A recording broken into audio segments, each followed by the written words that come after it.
எப்படி இருக்கு?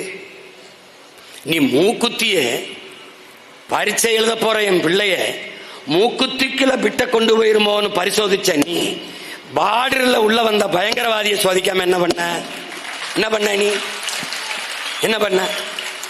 இந்த ஒரு வாரமா போர்னு ஒரே அக்க போர் இந்த நாட்டில்.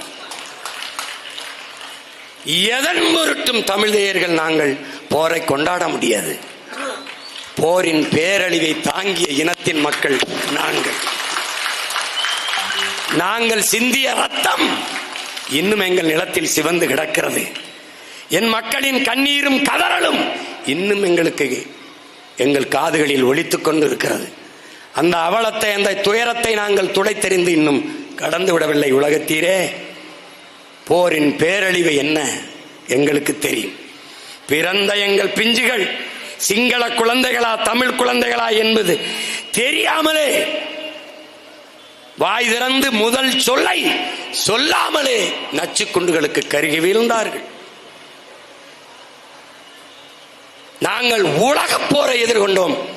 அறிவார்ந்த தமிழ் சமூக மக்களே, என்னரும் தம்பி தங்கைகளே, நாம் உலக போரை எதிர்கொண்டோம்.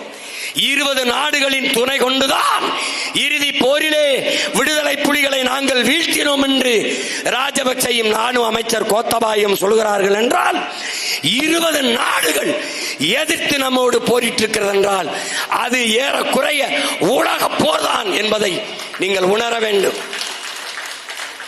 ஒரு தேசிய இனத்தை அழித்து முடிக்க உலக போரை தொடுத்தவர்கள் இவர்கள்.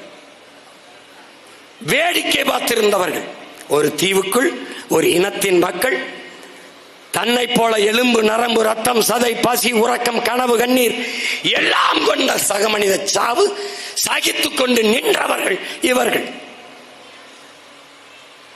இன்று போர் என்று சொல்கிறார்கள்.